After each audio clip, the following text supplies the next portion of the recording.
Bismillahirrahmanirrahim. Kedudukan orang-orang bukan Islam di dalam negara Islam.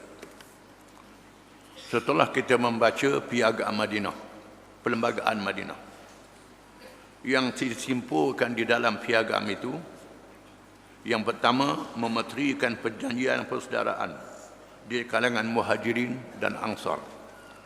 Yang kedua, ikatan persaudaraan di kalangan tiap-tiap individu Muhajirin dan Ansar, disebut dalam perjanjian Madinah. Yang ketiga, kedudukan orang-orang bukan Islam yang bersedia untuk menjadi rakyat kepada negara Islam. Di sana ada orang bukan Islam yang rela duduk di bawah kerajaan Islam yang adil, dalam keadaan mereka tak masuk Islam, terus kafir, tapi sanggup duduk bawah kerajaan Islam, disebut ahli zimmah. Dan termasuk juga golongan muahad yang ada perjanjian damai dengan orang Islam. Termasuk musta'min, mereka yang minta aman di bawah kerajaan Islam, yang duduk sementara. Itu masuk dalam hukum dia.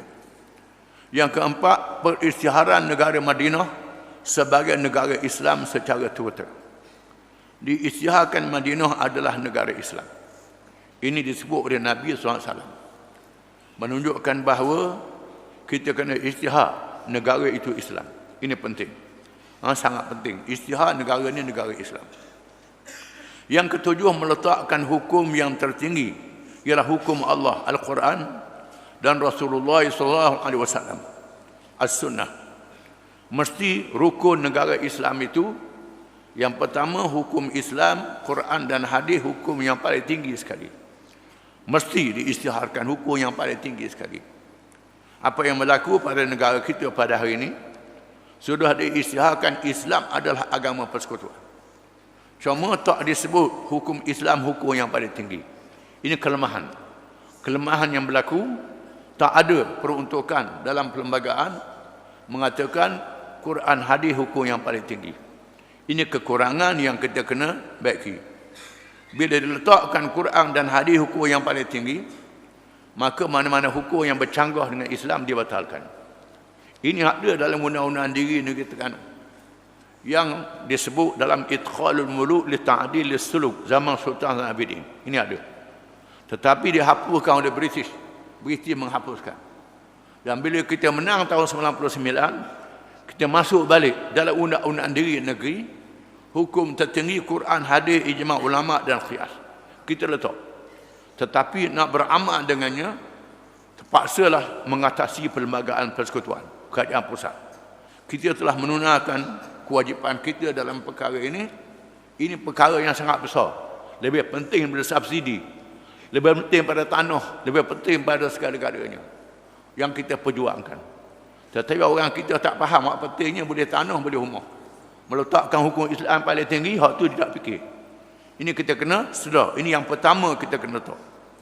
Yang keenam, Rasulullah SAW telah bertindak sebagai ketua negara dan meletakkan dasar bahawa kepimpinan negara seterusnya mestilah orang Islam. Hendaklah disebut dalam perlembagaan, ketua kerajaan mesti orang Islam.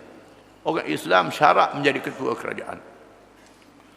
Perkara 1 dan 2 telah pun dijelaskan. Adapun perkara yang berikut ialah kedudukan orang-orang bukan Islam dalam negara Islam.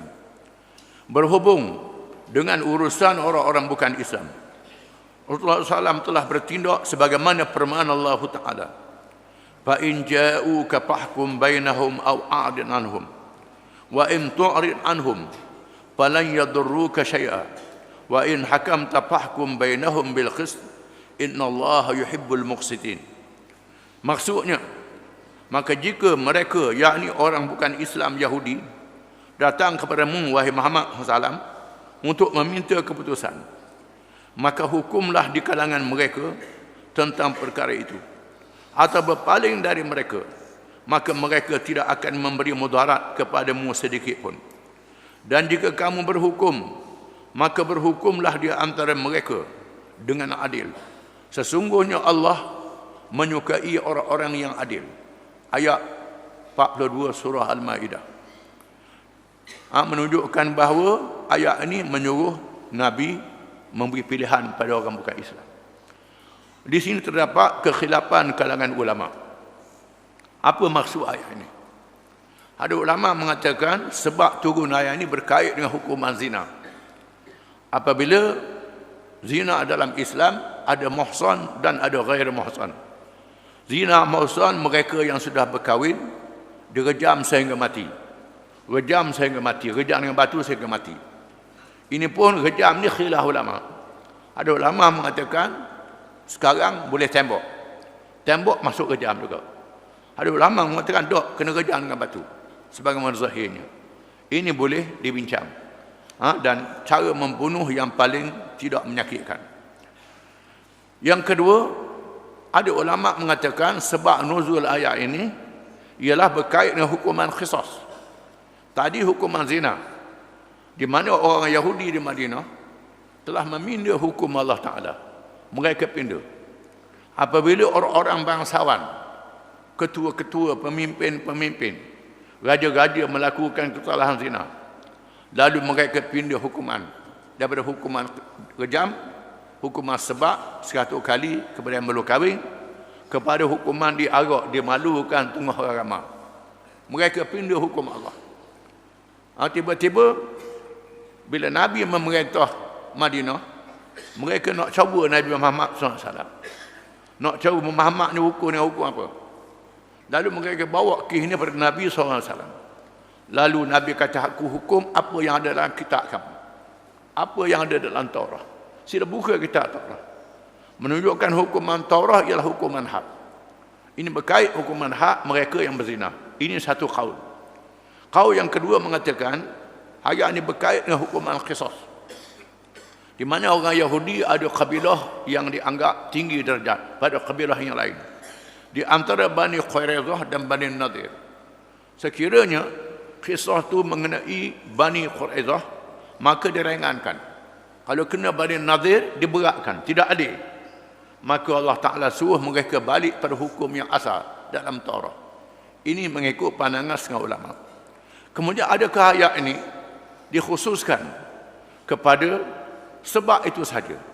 Ada ulama mengatakan ayat ini berkait dengan kafir mu'ahad, kafir yang ada perjanjian dengan Islam. Adapun ahli zimmah tidak termasuk dalam hukuman ini, hukuman yang sama. Ada ulama mengatakan al-ibratu bi umumil lafzi la bi khususis sabab. Hukuman itu ialah mengikut lafaz yang umum, bukan sebab yang khusus. Hukuman ini berkait dengan semua orang kafir. Tak ke kafir apa. Bila mari, hendaklah diberi pilih pada mereka. Sama ada mereka memilih syariat Islam atau mereka memilih undang-undang mereka sendiri. Ini pendapat yang paling kuat. Ada ulama mengatakan ayat ini dinasahkan. Dinasahkan oleh ayat yang selepasnya. Wa anhikum bainahum bima anzalallah. Hendaklah hukum mereka apa yang telah diturunkan oleh Allah. Ada ulama yang mengatakan begitu. Ini khilaf.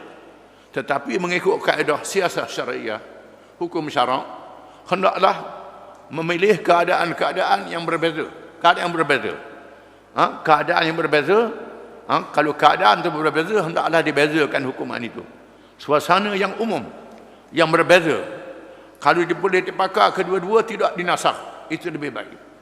Maka pendekatannya ialah kita pakai hukuman pilihan pada orang kafir. Sama ada mereka memilih hukum Islam ataupun memilih hukuman yang lain. Dikatakan berlaku di Aceh. Bila Aceh dia beri kuasa otonomi untuk melaksanakan syariat. Dibolehkan melaksanakan syariat hukuman qisas, hukuman ta'zir yang ringan, hukuman sebatan. Diberi pilih pada orang bukan Islam. Sama ada mereka memilih undang-undang Islam atau memilih undang-undang sibil. Undang-undang sibil kalau buat kesalahan kena penjara 4 bulan, 3 bulan, beberapa bulan ataupun setahun. Adapun undang-undang Islam dia ta'zirkan dengan sebatan. Sebatan bunyinya 100, bunyinya 80, bunyinya 40, 20. Tetapi sebatan yang beradab. Sebatan yang tidak mencederakan. Bukan sebatan sebagaimana undang-undang sibil. Bila sebut 2 rotang, 6 rotang, sekali sebab pecah kulit. Siapa KC, siapa kaurat.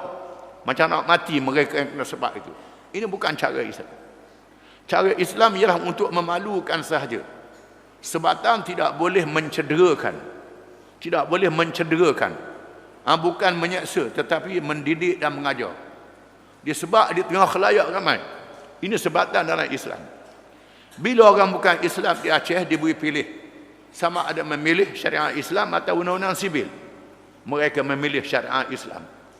Kerana kata mereka kalau pilih undang-undang sibil, kena dia 4 bulan, 5 bulan berpisah dengan anak isteri. Tetapi hukuman sebab Islam ni sakit sekejap je, rasa malu je boleh tahan, boleh balik ke rumah. Lalu mereka pilih undang-undang Islam.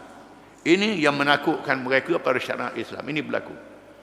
Tidak syok lagi bila syariat Islam dilaksanakan, orang bukan Islam akan pilih undang-undang Islam. Kita jangan berdoli ke dia lah. Kita kena kira kita, kewajiban kita sebagai orang Islam.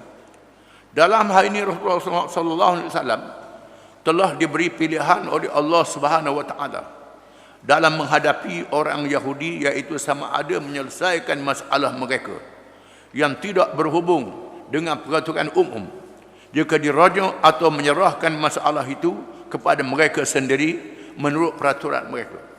Tetapi dalam masalah yang berhubung dengan peraturan umum, mereka hendaklah tunduk pada hukum Islam dalam negara Islam. Mereka bebas menganut agama mereka dan melakukan perkara-perkara yang dibolehkan oleh agama mereka yang tidak menjejaskan kepentingan umum, seperti adat istiadat perkahwinan, undang-undang keluarga dan makanan yang halal menurut agama mereka walaupun haram mengikut Islam. Dalam hal ini menunjukkan bahawa Islam adalah terbuka pada orang yang bukan Islam. Ini peraturan yang ada. Kita kena sedar di sana ada undang-undang yang umum, undang-undang jalan raya. Ini sama. Tak ada beza antara orang Islam dan bukan Islam. Undang-undang yang berkait dengan kebenaran berniaga, buka tanah, ini boleh disamakan antara Islam dan bukan Islam.